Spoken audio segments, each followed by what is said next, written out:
اب گرو بابا نانک کی مثال دیکھیں، وہ ہندوؤں سے آئے اور جو شرک کا گڑھ تھا وہاں سے نکلے اور توحید پر قائم ہوئے اور شرک کے خلاف جہاد کیا. بس توحید آسمان سے اترتی ہے، ارتقائی طور پر پیدا نہیں ہوا کرتی. لیکن یہ ایک دلیل ہے مختصر، اس میں نے آسٹریلیا کے کانٹیننٹ کے حوالے سے ان کی تھیوریز کو قطعاً غلط ثابت کر دیا ہے. اور آنے دیں کتاب، پھر آپ کو پتہ چلے گا کہ کوئی گنجائش ہی نہیں ہے اس بات کے انکار کی کہ ہمیشہ توحید ڈیٹیریوریٹ ہو کر شرک میں بدلا کرتی ہے. اگر کچھ کہیں اور نہیں جانا تاریخ میں تو مسلمانوں کا حال دیکھ لیں. حضرت صلی اللہ علیہ وآلہ وسلم کی توحید کے چشمے سے اسلام پھوٹا ہے. اور آج پاکستان میں کیا ہو رہا ہے؟ مردہ پرستی عام ہو گئی ہے، درختوں سے بچے مانگے جا رہے ہیں. کوئی نزلہ ٹھیک کرنے والی شاخ ہے کسی پیر کی، کوئی گنٹھیا ٹھیک کرنے والی ہے. سارا آوے کا آوا بگڑا ہوا ہے. جو بھی پاکستان کا بڑا اٹھتا ہے وہ پہلے داتا کے دربار پہ حاضری دے تو پھر وہ سمجھتا ہے کہ مجھے استقلال ملے گا. جہاں شرک کا یہ عالم ہو، انگلستان میں جو مشرک علماء ہیں ان کا بول بالا ہے یہاں. اب دیکھ لیں اور اتنا جاہل بنا رہے ہیں لوگوں کو، بیچاروں کو. ان سے پیسے کھا رہے ہیں، جن ان کے نکال رہے ہیں. جنوں کا عقیدہ اس لیے بنایا ہوا انہوں نے، ان کو جنوں سے رزق ملتا ہے. تو اپنے رزق پہ کون لات مارے؟ لڑکیوں کے پیٹ میں لاتے مار مار کے اس کو مار دیتے ہیں، مگر جن کو لات نہیں مار سکتے. یہ حقیقت حال، تاریخی حقیقت ہے جو آج تک اسی طرح دیکھی جا سکتی ہے. جزاک اللہ. حضور، یہ سوال جناب محبوب احمد صاحب کا ہے. محبوب احمد صاحب جو یہاں موجود ہیں، انہوں نے کہا کہ میں یہ پڑھ دوں. جی جی. اکثر سچی خوابیں آنا کیا اس بات کی دلیل ہے کہ انسان سچا ہے؟ سچی خوابیں اور وحی الہی میں کیسے فرق ہوتا ہے؟ سچی خوابیں آنا اکثر اس بات کی علامت ہوا کرتی ہے کہ اللہ تعالیٰ سے کوئی تعلق ہے.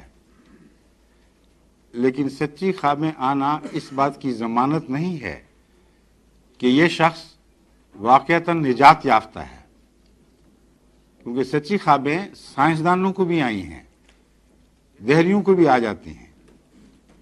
حضرت یوسف علیہ السلام کے زمانے کا بادشاہ جو حضرت یوسف کے مذہب کو ماننے والا نہیں تھا، اس کو بھی ایسی سچی خواب آئی کہ دنیا میں کم ایسی سچی خوابیں دکھائی دیں گی.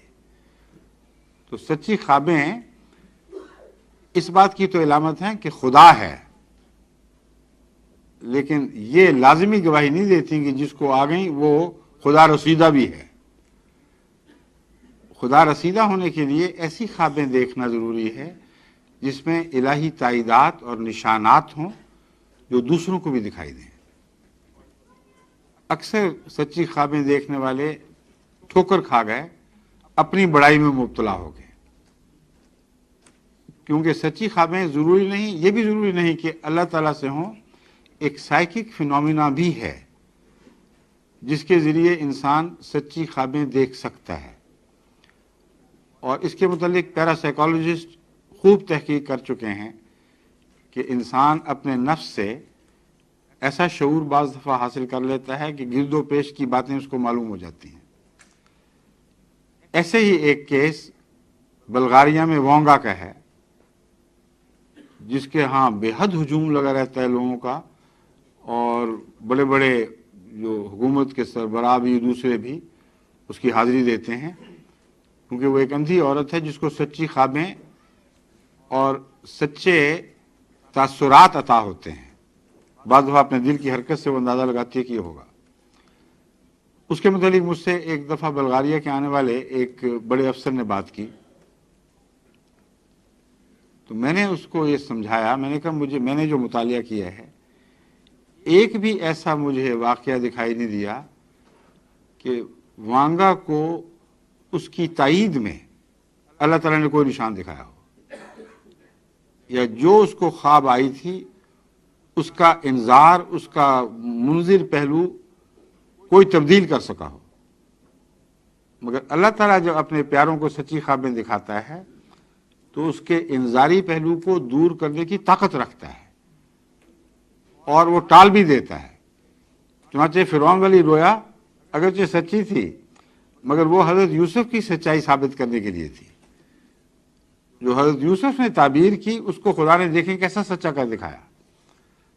بس اللہ تعالیٰ کی طرف سے جو رویا ہوں ان کے ساتھ ایسے تائیدی نشان ہوتے ہیں جو اس شخص کی عظمت اور بڑائی اور قرب الہی پر نشان ہو جاتے ہیں۔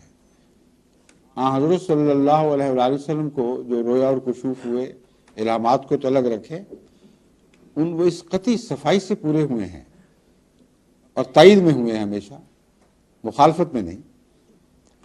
بس ایسا بزرگ انسان جس کو خدا سچی رویا دکھاتا ہے اس کو اپنی رویا نمونے کے طور پر دوسروں کو دکھانی چاہیے، بتانا چاہیے کہ دیکھو میری تائید میں خدا نے یہ نشان مجھے بتایا ہے اور ایسا ہو کر رہے گا، پھر دنیا بھی گواہ ہو جائے گی۔ ورنہ اپنے نفس میں جو چاہے جو مانے، ہمیں کیا ضرورت ہے یہ کہنے کی کہ نہیں جھوٹ بولتا ہے؟ سچا ہوگا، اپنی جگہ ہوگا، اپنے گھر ہوگا، مگر جب وہ باہر نکل کے اعلان کرے گا کہ مجھے مانو کہ میں سچا ہوں تو پھر ان نشانات کا مطالبہ جائز ہے۔ رویا کے ایسے نشان دکھاؤ جو دوسروں کو بھی دکھائی دیں اور وقت سے پہلے تو انہیں بتائے ہوئے ہوں اور بعد میں پورے ہو جائیں۔ ٹھیک ہے؟ اگلا سوال جناب ایم سلیم صاحب کا ہے، میں ان سے درخواست کروں گا کہ تشریف لائیں۔ جناب ایم ڈین ایم سلیم لکھا ہے، ایم میرا خیال انیشل ہے ان کے، محمد سلیم۔ محمد سلیم صاحب۔ اچھا جی، میں تو یہاں پہ ایک گیسٹ کے طور پہ آیا تھا، تو پہلے آیا تھا کیا مطلب؟ ابھی بھی گیسٹ ہے ماشاءاللہ۔ ہاں فرمائیے۔ کوئی آدھا گھنٹہ ہو گیا۔ اچھا جی جناب، بات یہ ہے کہ میں مسلمان ہوں، احمدی مسلمان نہیں ہوں، ٹھیک۔ تو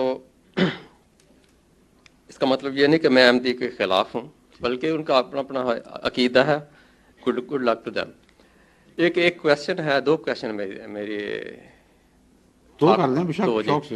اچھا، پہلا کویشچن تو یہ ہے جو بڑا سمپل سا ہے کہ آپ کے جو احمدی فرقہ ہے اور جو دوسرا جو احمدی فرقہ نہیں ہے اس میں بیسکلی کیا فرق ہے؟ کیونکہ اگر فرق ہے تو دو جماعتیں بنی ہوئی ہیں نا۔ بالکل صحیح، بالکل صحیح فرمایا۔ اچھا، ایک نہ ہو جائے، پہلے سمپل سوال کا جواب دے دوں، پھر پیچیدہ سوال بعد میں کر لینا۔ چلو دونوں سوال کٹھی بھیج دیں۔ ٹھیک ہے۔ اچھا، دوسرا سوال یہ ہے کہ ہم بھی نماز پڑھتے ہیں اور آپ بھی پڑھتے ہیں، کیا آپ کی نماز میں اور ہماری نماز میں کوئی فرق ہے؟ بہت اچھا سوال ہے، بتاتا ہوں۔ دوسرے لفظوں میں کہ آپ نے جو سطریں ہم پڑھتے ہیں، صورتیں پڑھتے ہیں، اس میں کوئی ترمیم کی ہوئی ہے، کوئی ایڈیشن کیا ہوا ہے، کوئی سبٹریکشن کی ہوئی ہے، کوئی ایڈیشن یا کوئی ماڈیفیکیشن؟ تو یہ دو سوال تھے میرے، بڑے سمپل سے ہیں، اس کا جواب دے دیجیے۔ پہلا سوال جو ہے وہ آپ نے سمپل کہہ کے اتنا لمبا سوال کر دیا ہے کہ اس پر تو گھنٹے بھی لگیں تو طے نہیں ہوگا، کیونکہ آپ نے یا سادگی میں یا لوگوں سے سنا کر یہ تصور باندھا ہے کہ احمدی عقیدہ ایک طرف اور باقی سب مسلمانوں کا عقیدہ دوسری طرف۔ یہ درست نہیں ہے۔ مسلمان 72 فرقوں میں بٹے ہوئے ہیں اور ہر فرقے کا دوسرے سے اختلاف اس سے زیادہ ہے جتنا احمدیوں کا